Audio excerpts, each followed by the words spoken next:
Ladies and gentlemen, welcome back to the channel. I hope that you are having a stellar one out there. Thank you so much for being here. I appreciate you stopping on by. Today, we are going to listen to some Roy Harper. It is time to return, listening to a little bit from him. We're going to listen to this track, When an Old Cricketeer Leaves the Crease, which is a nice little title. I'm curious about that. This is off of his 1975 album, HQ, released in 1975, his 8th studio album. That was a little bit redundant what I just did. This track was suggested and sponsored by Pete Over. So Pete Over, thank you so much for the suggestion and for the support. Really appreciate that. Thank you. And I see also, listen, Newborn Brain, it's a little out there. And I also see that this particular track had been suggested, or at least mentioned, by Terry Benad, Sci-Fi Monkey 3, Martin Patterson, Minor Cirrus, Gaia Eternal, Ozo Gozo, Paul, Fred Garnett, Michael Dara, Broadsword, Mr. F. Tool. I don't know how to say that. William George Frazier. The list is going on. Alex Hamilton. Thank you guys so much for the recommendation. Let's go ahead and give it a listen. We will discuss it after. It's also the final track on the album, just for context. Here we go.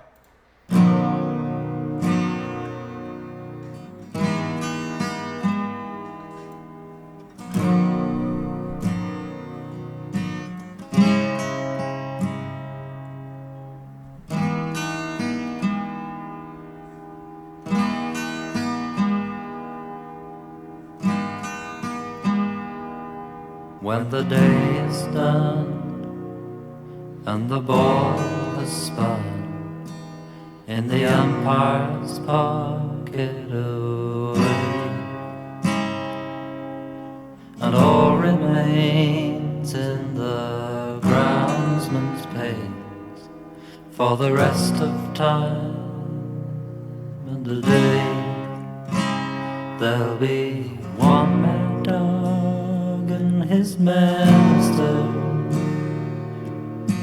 pushing for four with the spin. I like the overdub on his voice and all the echo. On a dusty pitch with 2.6 pounds of willow wood in the sun.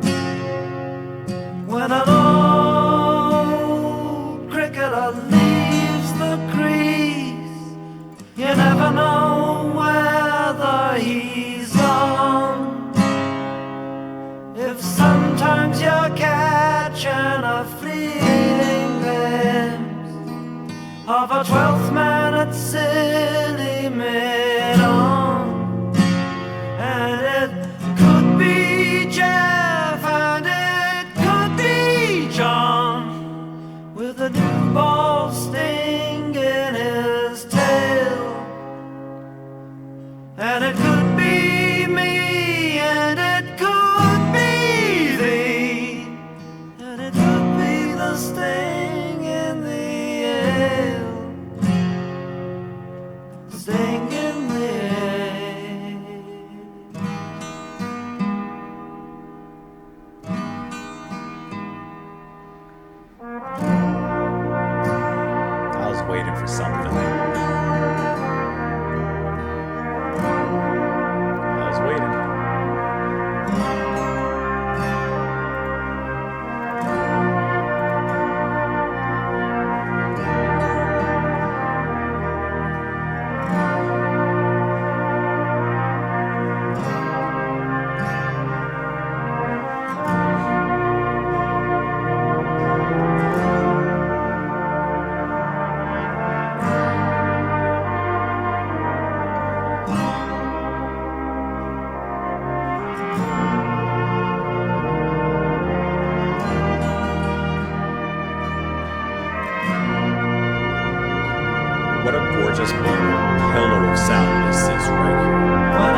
guitar sounds so good with the group there behind him. When the moment comes and the gathering stands and the clock turns back to reflect on the years of grace as those footsteps trace for the last time out of the act. Well, this way of life's recollection, the hallowed strip in the haze, the fabled man and the noonday sun are much more than just yawns of their day. That's a really great line.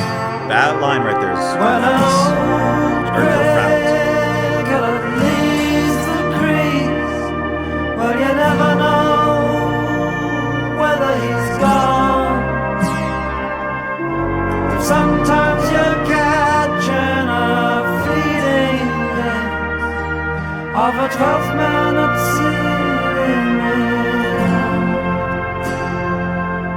And it could be Jeff, and it could be John, with a new ball sting in his tail. And it could be me, and it could be thee, and it could be the sting in the air, the sting in the air. I love how the horn repeated his melodic line right there. When an old cricketer leaves the crease, well, you never know whether he's gone. If sometimes you're catching a fleeting glimpse of a 12th man at silly mid-on, and it could be me, and it could be thee.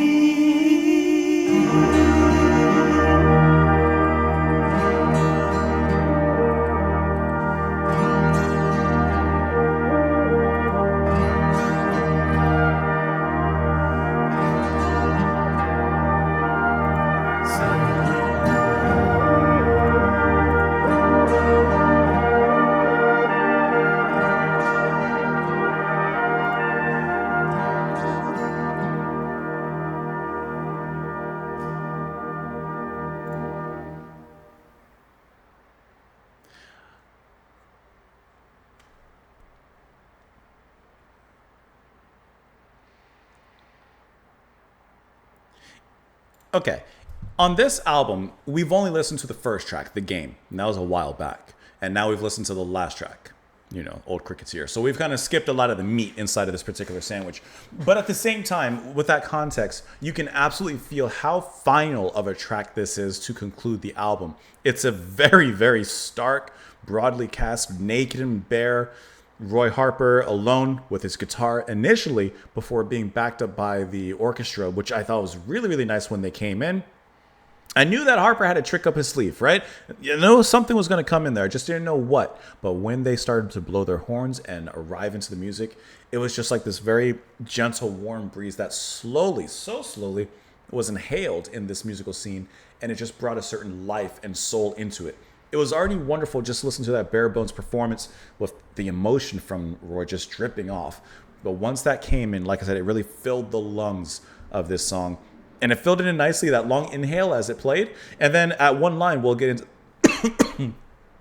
we'll get into that. The orchestra exhaled, left, and then just allowed Roy to come back into his own before coming back for a little bit of an outro there at the end. But I just really like the structure of this because it felt like it was inhaling, lifting up, and then exhaling and departing as a whole. And like I said, this feels very, very much like a conclusion to things, a conclusion to not only this album, but I don't know, I might be digging too deeply, but a conclusion. I don't know enough about Roy Harper to make this statement, but to like a piece of Harper, I don't know, it just feels very conclusive beyond this this particular album, I guess I should say. It just gives me that particular feeling rather. The horns are going to be performed by the Grimthorpe Colliery Band, and the excuse me, I have like something in my throat. I'm sorry. And the actual orchestration and everything was arranged by David Bedford, who we've listened to a lot of different orchestrations and compositions and accoutrements from him, involved in many, many other projects. I have like something in my throat and it's just going to make me choke. And I really like what he brings here because he brings subtlety. He brings life, but he brings subtlety. This is an overly bombast conclusion, dramatic, canon fare, nothing like that. Just a nice, stately, subtle breath of music involved here in the music. I really enjoy that.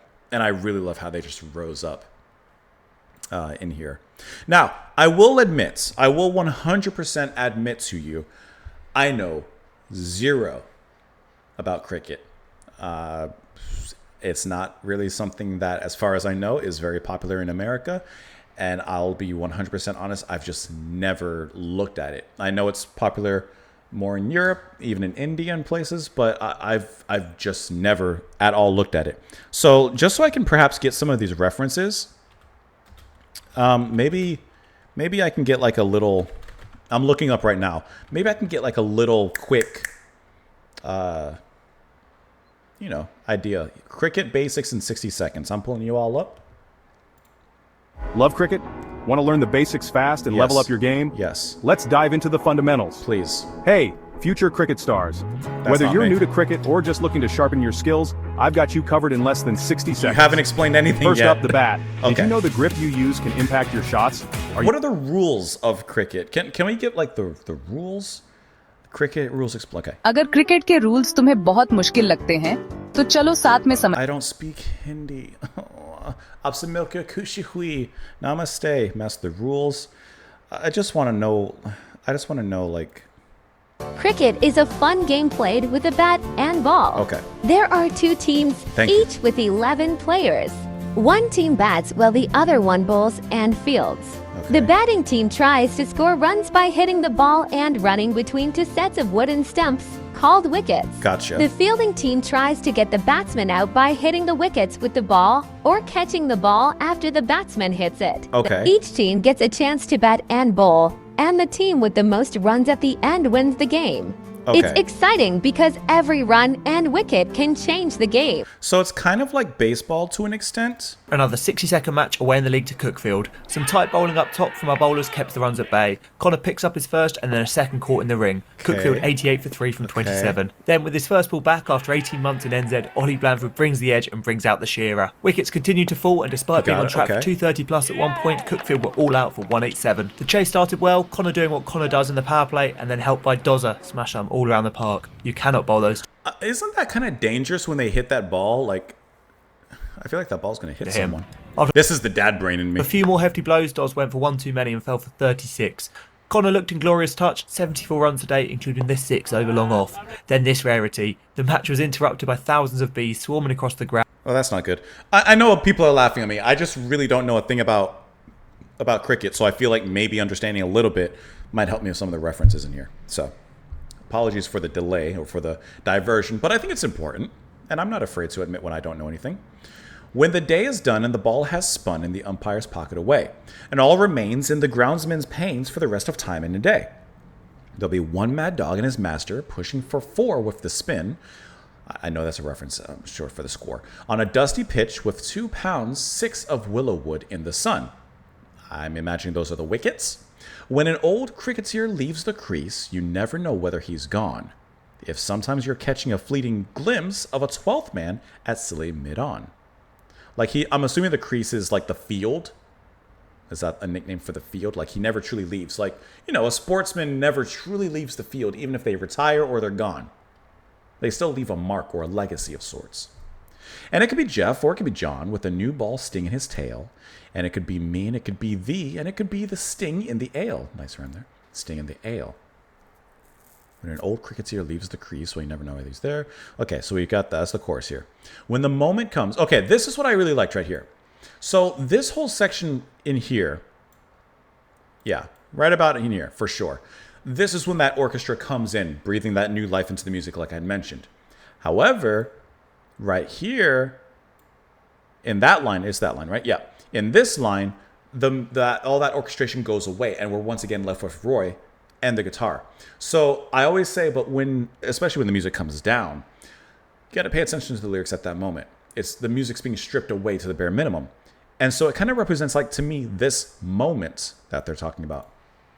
When the moment comes and the gathering stands and the clock turns back to reflect on the years of grace as those footsteps trace for the last time out of the act.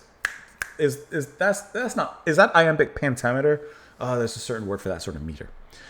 While this way of life's recollection, the hollowed strip in the haze, the fabled men of the noonday sun are much more than just yarns of their days.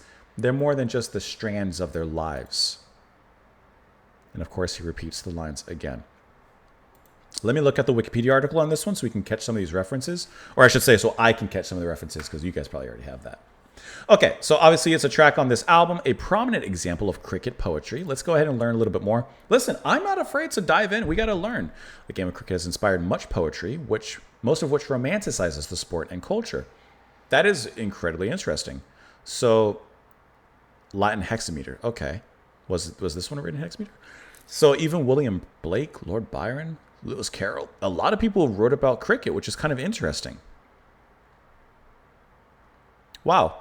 That's actually interesting that, like, the sport inspired a whole, I guess, genre, so to speak, of poetry.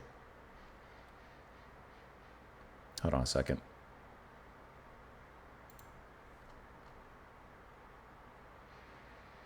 Allow me. I don't usually click on... You see it. Where was it? I saw his name in here. I saw... Jon Snow, and I ain't talking about Targaryens. Retired English international cricketer who played for Sussex. So that's a reference. Who's Jeff? Hold on. Before I click on it, let's see if we can find Jeff. Okay, let me do a... No, nothing here, huh? I bet it's another person. Jeff Boycott, a former Yorkshire and England cricketer, particularly as an opening batsman. There you go. Okay, we're learning. The song captures... Oh, I'm sorry. Here, let me read this first. Released as a single twice in 75 and 78, it is possibly his best-known song.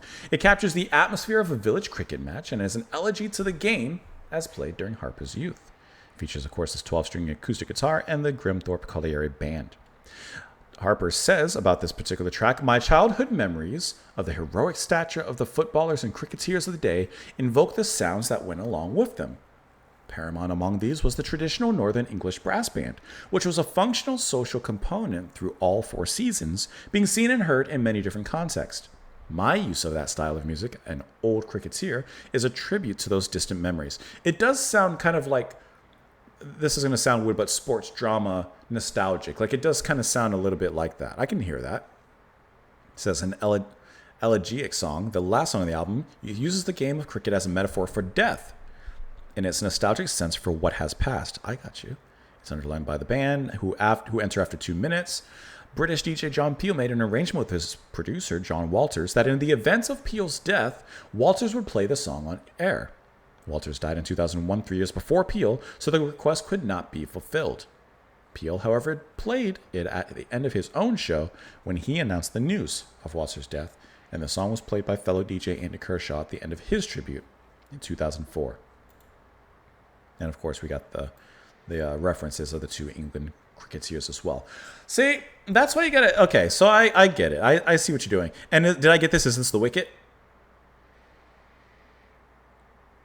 Okay, it doesn't say wicket there. I'm trying to catch it. So, okay, I get it. When the old cricketer leaves the crease, well, you never know whether he's gone. Like, even us, right? Even when we're old and gone... Well, particularly gone, I should say. We still leave a mark. Hopefully, we still leave a positive mark, in our lives. That's really good. Pete Over and everyone else, thank you so much for the recommendation. Thank you guys for the suggestion.